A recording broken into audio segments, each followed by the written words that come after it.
Dear students, ये video आपके लिए बहुत इंपॉर्टेंट होने वाली है बिकॉज इस वीडियो में आपको दो इम्पोर्टेंट छंद को लेकर आया हूँ और यह जो छंद है हमारे आने वाले बोर्ड एग्जाम के लिए बहुत ही इम्पोर्टेंट छंद है। इसीलिए इस वीडियो को पूरा वॉच करना, स्किप नहीं करना है। इस वीडियो में आपको एक तो रोला छंद लेकर आया हूँ और दूसरा जो है सोरठा छंद को लेकर आया हूँ।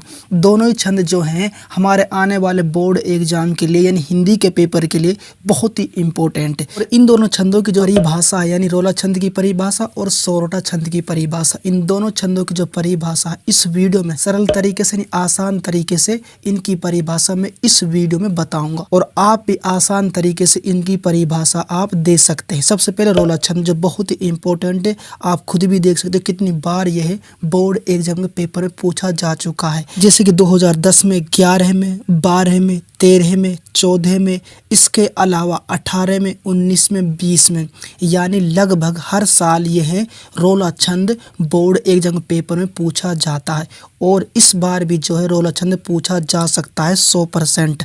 और रोला छंद की जो परिभाषा है वह इस प्रकार से मैंने लिख रखी है, जैसे कि यह 4 पंक्तियों वाला एक सममात्रिक छंद है। इसमें 8 चरण होते हैं, यानी रोला छंद जो है यह छंद 4 पंक्तियों वाला है। कितनी पंक्तियों वाला है? 4 पंक्तियों वाला, यानी 4 पंक्तियों वाला है और यह एक सममात्रिक छंद है। अब हमें यह भी पता होना चाहिए मात्रिक क्या होता है। मात्रिक उसे कहते हैं, यानी मात्रिक छंद वह होता है जिन छंदों में मात्राओं की गणना की जाए उन्हें मात्रिक छंद कहते हैं। यानी जिन छंदों में मात्राओं की गणना की जाती है वह छंद होते हैं मात्रिक छंद। और रोला छंद जो है ये भी एक सममात्रिक छंद है। इसमें 8 चरण होते हैं। कितने चरण हैं इसमें? 8, यानी कि 8 चरण है इसमें, यानी कि रोला छंद में, ठीक है। और 4 पंक्तियों वाला है यह छंद। उसके बाद नेक्स्ट है, इसके प्रत्येक चरण में 11 और 13 के विराम यति से 24 मात्राएं होती हैं। यानी इसका जो प्रत्येक चरण है, इसमें कितने चरण है? 8, और प्रत्येक चरण में जो है 11 यानी 11, 13 यानी 13 के विराम यति, यानी जब विराम लगाते हैं यानी यति लगाते, ठहराव लगाते हैं, यानी उसमें जो 11 और 13 मात्राएं होती हैं, ठीक है ना। और जब इसको हम टोटल करेंगे तो इसका हम जब जोड़ करेंगे तो यह जो मात्राएं हो जाएंगी 24 मात्राएं ये होती है टोटल, यानी जब 11 और 13 को हम जोड़ करेंगे, ठीक है। यह है रोला छंद की परिभाषा।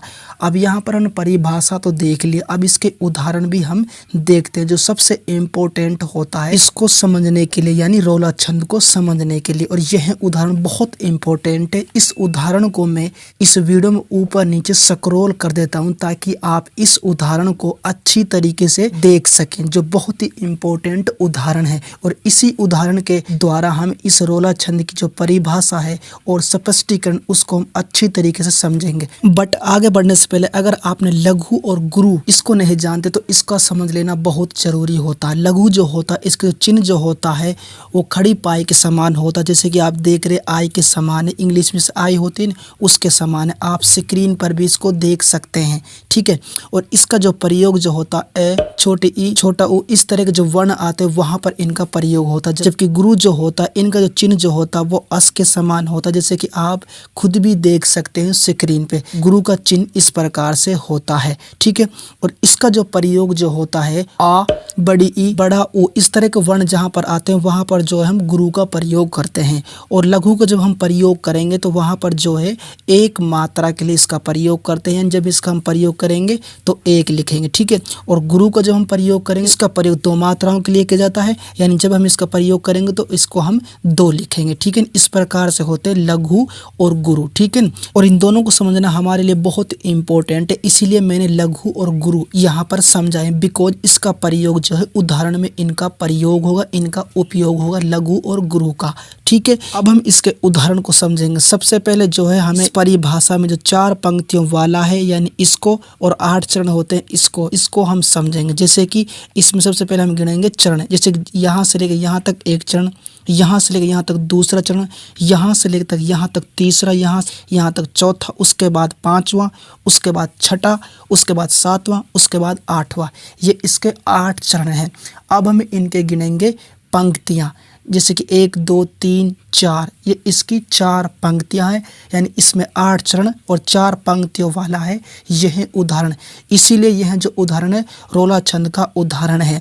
अब हम इस उदाहरण को पढ़ेंगे। जैसे कि शुरुआत हम 2 लाइन पढ़ेंगे, जैसे जीती जाती हुई जिन्होंने भारत बाजी, ठीक है। उसके बाद नेक्स्ट है निज बल से बलमेट विधर्मी मुगल कुराजी। ये इसके हम शुरुआत में इसकी 2 पंक्तियों को पढ़ेंगे, उसके बाद लास्ट में 2 पंक्तियों को पढ़ेंगे, ठीक है। अब हम इसके जो है लघु और गुरु के द्वारा इनकी मात्राओं को गिनेंगे। जैसे कि यहाँ पर गुरु है 1 2 3 4, उसके बाद 5 6 7 8, उसके बाद 9 10 11।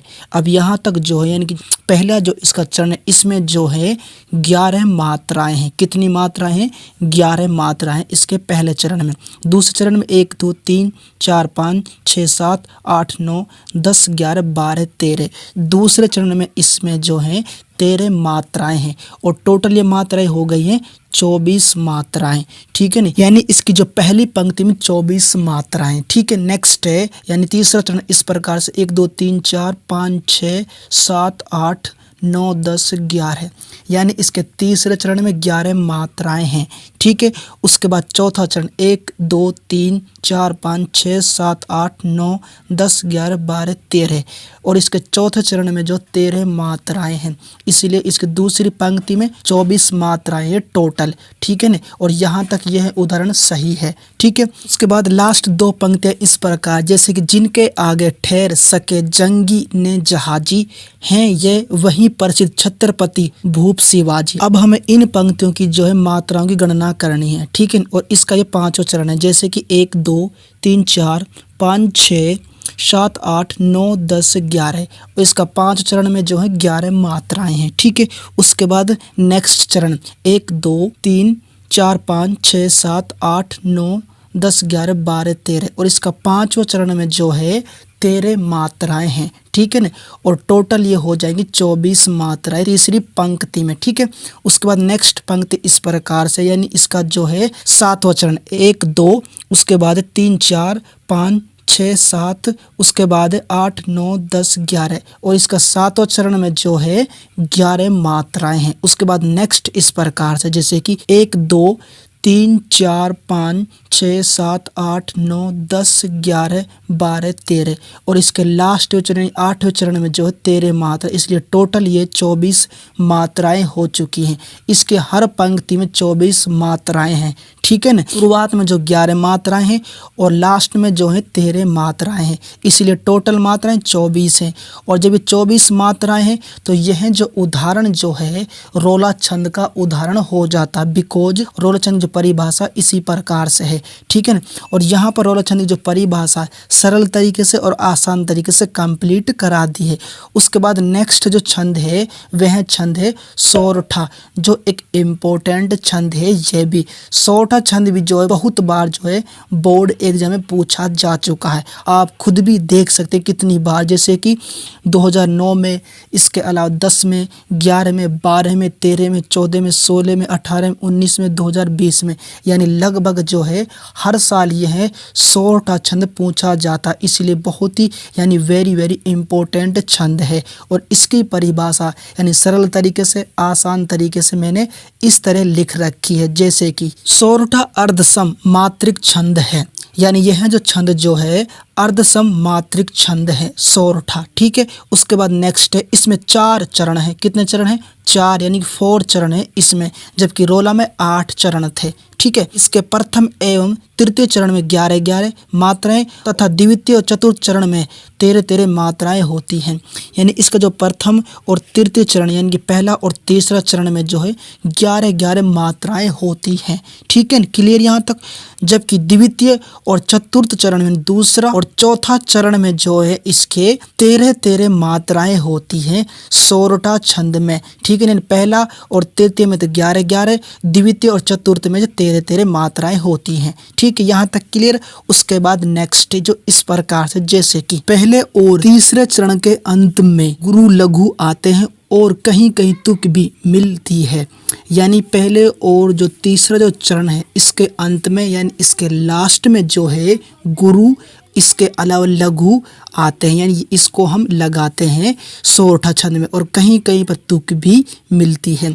यह दोहे का उल्टा होता है, यानी यह जो है दोहे का उल्टा होता है सोरठा छंद। ठीक है, अब यह इसका उदाहरण जो एक इम्पोर्टेंट उदाहरण है हमारे आने वाले बोर्ड एग्जाम के लिए। सबसे पहले इस उदाहरण को आपको पढ़ना है ताकि आप इसको समझ सकें। और यह इस प्रकार से नील सरो रुहु सयाम तरुण अरुण वारिज नयन। उसके बाद नेक्स्ट है करहु सो मम उर्धाम सदा क्षीर सागर शयन। ये इसका उदाहरण है सोरठा छंद का, और इस उदाहरण के द्वारा जो है हम इनकी मात्राओं का गणना करेंगे, यानी इन मात्राओं को हम यह लगाएंगे कौन सी मात्राएं कौन सी पंक्ति में कितनी है। जैसे कि यहाँ पर है गुरु, गुरु को हम 2 पढ़ेंगे, उसके बाद लघु, लघु को 1, 1 3 4 5 6 7 8 9 10 11 है। अब यह जो पहला जो चरण है इसमें 4 चरण है, तो पहला चरण में जो मात्राएं वे हैं 11 मात्राएं। ठीक है, उसके बाद दूसरा चरण 1 2 3 4 5 6 7 8 9 10 11 12 13, यानी दूसरा चरण में जो है 13 मात्राएं हैं, और टोटल हो गई है 24 मात्राएं। ठीक है, यह क्लियर है पहला और दूसरा चरण तक। उसके बाद तीसरा चरण जो इस प्रकार से 1 2 3 4 5 6 7 8 9 10 11 है। अब यहाँ पर जो तीसरा चरण में जो 11 मात्राएं हैं, उसके बाद चौथा चरण 1 2 3 4 5 6 7 8 9 10 11 12 13, और चौथा चरण में जो है 13 मात्राएं हैं, इसलिए टोटल मात्राएं हो चुकी हैं 24 मात्राएं। इसका पहला पंक्ति और दूसरा पंक्ति में जो है 24 मात्राएं, इसलिए यह जो उदाहरण है सोरठा छंद का उदाहरण। अगर ऐसा उदाहरण आपको कहीं पर भी मिलता है तो समझ जाना यह जो उदाहरण है सोरठा छंद का उदाहरण है। और सोरठा छंद भी एक इम्पोर्टेंट छंद है। इसकी जो परिभाषा है और इसके अलावा रोला छंद की जो परिभाषा है, इन दोनों छंदों की जो परिभाषा है मैंने सरल तरीके से यानी आसान तरीके से इस वीडियो में कवर कर दी है। और बचे हुए छंद जैसे कि चौपाई छंद, दोहा छंद, इस तरह के जो छंद है उनकी वीडियो भी मैं बना दूंगा। बट उससे पहले आपको वीडियो को लाइक करना, चैनल को सब्सक्राइब करना, साथ में बगल में आए जो घंटी ऑल नोटिफिकेशन है उस घंटी को भी दबाना है ताकि हर वीडियो की नोटिफिकेशन आपको मिल सके।